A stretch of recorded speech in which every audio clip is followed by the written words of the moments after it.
안녕하세요. 안녕하세요. 안녕하세요, 여러분. 저는 가정의학 전문의이자 메디컬푸드 연구소 이경실 박사입니다. 예전에요, 제가 한번 라이프의원 김성국 원장님을 모시고 건강한 장수에 대해서 이야기를 하고 혈관 관점에서 이야기를 했었어요. 그때 많은 분들이 질문도 주시고 또 좋다, 도움이 많이 됐다, 반응이 좋았어가지고 되게 좋은 기획이었다 이런 평가를 받았는데요. 그래서 제가 오늘도 어렵게 모셨습니다. 여러분들 오늘 토요일이고 지금 딱 점심 드시기 좋은 시간이라서 못 들으시는 분들도 있지만 대부분 분들에게 도움이 될 만한 정보이기 때문에 언젠가 들으실 거라 생각하고 원장님 시간 되시는 토요일에 모셨습니다. 네, 시간이 우리 1시간 정도 있으니까요. 오늘 원장님께 말씀을 듣고 한 10분, 15분 이런 정도 강의를 듣고 그 이후에 질문을 모아서 말씀드릴 테니까요. 자유롭게 의견도 주시고 질문도 주시면 좋을 것 같습니다. 네, 마이크를 원장님께 넘겨드리도록 할게요. 안녕하세요. 네, 안녕하세요. 감사합니다. 라이프 의원의 내과를 맡아 있는 김성국입니다.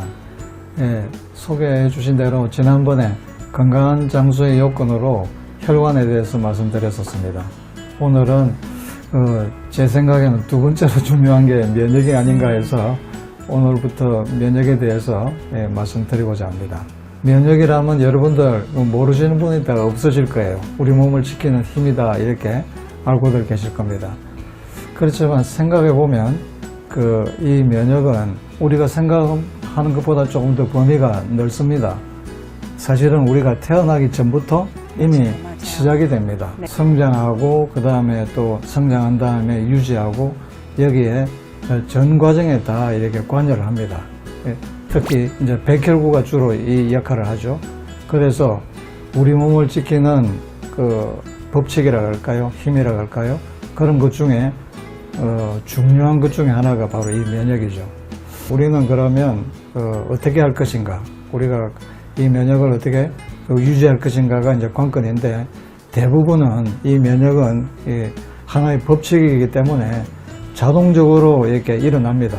다만 거기에 우리가 그 내용을 좀 알아서 조금 우리가 좀 의식적으로 좀 보태면 이게 더 정확하게 돌아가겠죠. 그래서 이런 문제를 오늘 다뤄볼까 합니다. 그래서 다시 한번 생각해 보면 이 면역의 범위는 우리가 태어나기 전, 그러니까 어머니의 몸에서부터 이미 시작이 됩니다. 거긴 첫째, 이게 배라는 과정에도 이게 백혈구들이 작용을 합니다. 그리고 그 다음에 수정란이 된 다음에 자궁에서 이제 착상하면서 태반이 형성이 되죠. 이 태반 형성에도 관여가 됩니다.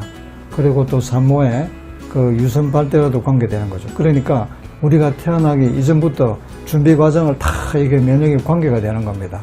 그리고 그 다음에 이게 성장하고 하면서 그 다음에 여기도 성장 과정에도 계속 관여가 되는데 이때 용어로서는 발달상의 세포자멸사, 말이 좀 어렵죠. 이거는 뭐냐 하면 새로운 것을 갖다가 만들기 위해서 옛 것을 갖다가 허물어 버리는 겁니다.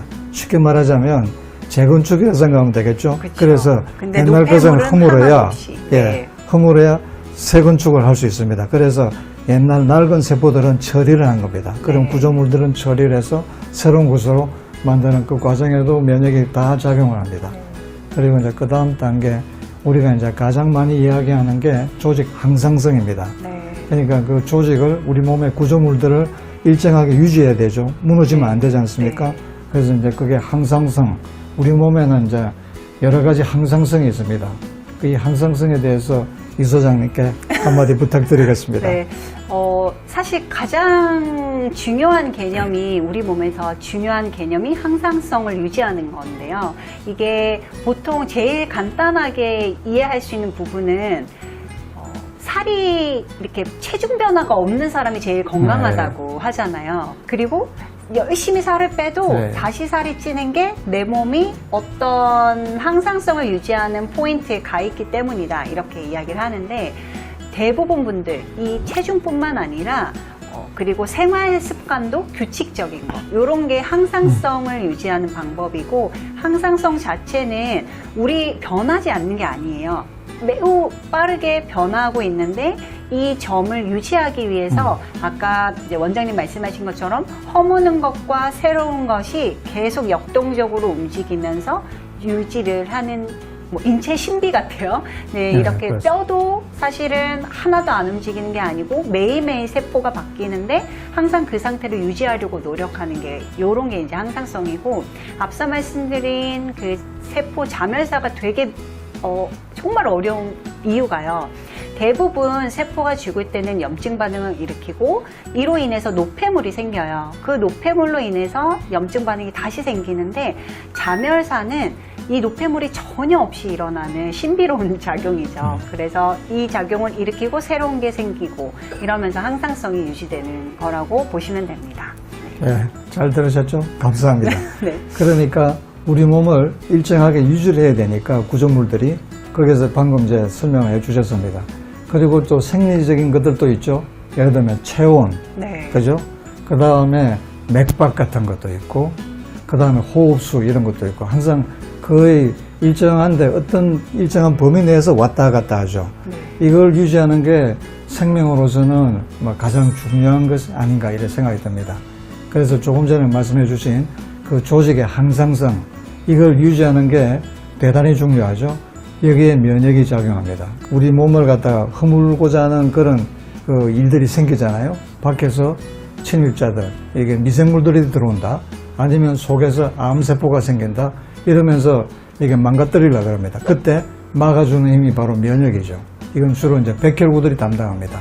그런데 그런 그 적군을 갖다가 처리할 뿐만 아니라 또 그때 전쟁이 일어나면서 조직이 좀 손상이 됩니다. 우리 몸이 그러니까 부분적으로 망가지죠. 그러면 그 복구를 해야 됩니다. 그 복구 과정에도 면역이 다 작용을 합니다.